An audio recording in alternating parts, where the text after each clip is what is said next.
यदि आप कभी गेहूं या चावल में घुन लग जाता है और आप उससे परेशान होकर के उसमें सेल्फास लाकर रख देते हैं, लेकिन आपको यह मालूम नहीं है जब लंबे समय तक किसी भी जहर यानी कि सेल्फास को गेहूं या चावल में रखा जाएगा, जो सेल्फास की गैस होती है वो लंबे समय में पूरे गेहूं या चावल में समाहित हो जाती है, अर्थात आप गेहूं नहीं खा रहे, आप जहर खाते चले जा रहे हैं और जिसके कारण आप बीमार पड़ते चले जा रहे हैं।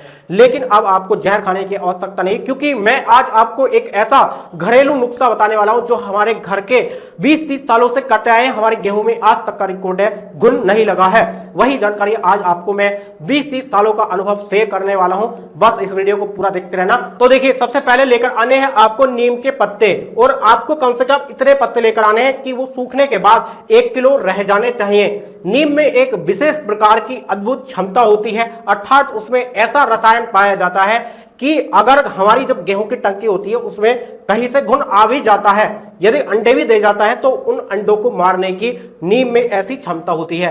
और जब वो गेहूं में घुन उसमें लगातार रहेगा तो उसकी प्रजनन क्षमता को भी बंद कर देगा, अर्थात वो घुन बाद में अंडे भी नहीं दे पाएगा। ऐसी विशेष प्रकार की नीम में क्षमता होती है। उसके बाद आपको लेना है कम से कम 1 किलो चूना। चूना वही जो हम पुताई में यूज करते हैं, जिसको आम भाषा में कली बोलते हैं।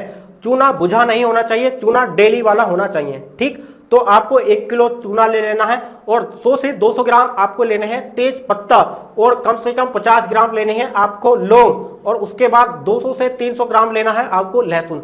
ये आपको मार्केट से ले आना है, और नीम के पत्ते भी आपको सुखा लेने हैं। तो देखिए, अब आपके पास सारी चीजें हो गई। तो देखिए, कुछ और आपको सावधानी रखनी है, जैसे कि बहुत से किसान गलती करते हैं, खेत से डायरेक्ट गर्म गेहूं लाकर टंकी में डाल देते हैं, उसके अंदर नमी बन जाती है और उस नमी के कारण ही घुन लगता है। तो देखिए, आपको ये गलती नहीं करनी है। और दूसरी गलती करते हैं कि जो गेहूं की पुरानी टंकी होती है उसमें थोड़े पुराने गेहूं रह जाते हैं, ठीक से साफ नहीं कर पाते, तो देखिए उसकी वजह से भी घुन लगता है। तो देखिए, टंकी को भरने का सही तरीका क्या है, जैसे हमारे घर के 20-30 सालों से भरते आए, हमारे गेहूं में आज तक घुन नहीं लगा। यदि आप भी इस प्रकार से टंकी को भरते हैं तो मेरी गारंटी है आपकी गेहूं में भी घुन कभी नहीं लगेगा। तो देखिए किस प्रकार से भरना। सबसे पहले जो गेहूं की टंकी होती है उसको साफ करके, सुखा करके एक शुष्क जगह पर रख लेना है, नीचे से उसमें नमी नहीं जानी चाहिए। उसके बाद जो आपने सूखे नीम के पत्ते लिए हैं, आपको कुछ पत्ते नीम के उसकी तली में डाल देने। सारे आपको पत्ते नहीं डालने, आपको बीच बीच में भी वो पत्ते डालने होंगे, आपको इस हिसाब से नीचे तली में पत्ते डाल देने हैं। उसके बाद आपने जो चूना लिया था, पुताई वाला चूना, एक डेली कम से कम 250 ग्राम की डाल देनी है। तो देखिए, चूना आपको डायरेक्ट गेहूं में ऐसे नहीं डालना, आपको कपड़े में बांध कर करके डाल देना है। उसके बाद आपको थोड़ी सी लौंग डाल देनी है ऐसे ही। उसके बाद जो तेज पत्ता लिया था, थोड़े से तेज पत्ता भी डाल देने हैं। उसके बाद जो लहसुन है, लहसुन की 2 गांठ उसमें भी तली में डाल देनी है। इतनी सारी चीजें डालने के बाद अब आप गेहूं को भर सकते हैं। गेहूं आपको ऊपर तक नहीं भरनी, आपको 2 फीट तक भरनी है। 2 फीट भरने के बाद जो गेहूं का जो तली होगी, जो लेवल होगा, उसको प्लेन कर लेना है, और फिर से इसी प्रकार से जो आपने तली में सारी चीजें डाली है, जितनी जितनी, इसी प्रकार से 2 फीट ऊंचाई पर भी आपको डालनी है। जैसे कि आपको कुछ नीम के पत्ते डाल देने हैं, फिर थोड़े से तेज पत्ता डाल देना है, और थोड़ी सी लौंग डाल देनी है, और कम से कम 2 गांठ फिर से लहसुन की डाल देनी है, और जो चूना है 250 ग्राम चूना कपड़े में बांध करके फिर से उसमें डाल देना है।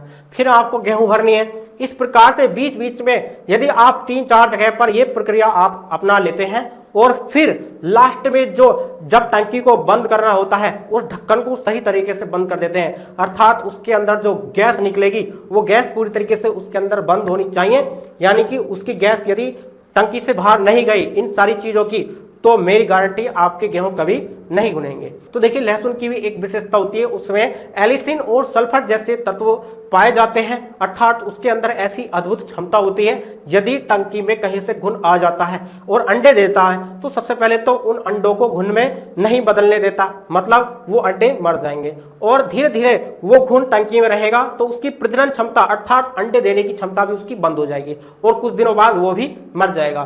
तो इस प्रकार से ये सारी चीजों की जब गैस उसके अंदर बंद होगी तो आपके गेहूं कभी नहीं घुनेंगे। तो इस प्रकार से अब आपको गेहूं में सेल्फास रखने की आवश्यकता नहीं है, आप जहर खाने से बच जाएंगे। तो ये जानकारी आपको कैसी लगी हमें कमेंट बॉक्स में कमेंट करके जरूर बताएं। वीडियो पसंद आई तो लाइक जरूर करना, और अन्य किसानों के साथ भी इस वीडियो को शेयर जरूर कर देना, ताकि वो भी जहर खाने से बच जाएं। तो चलिए मिलते हैं एक और अन्य जानकारी के साथ, तब तक के लिए जय जवान जय किसान।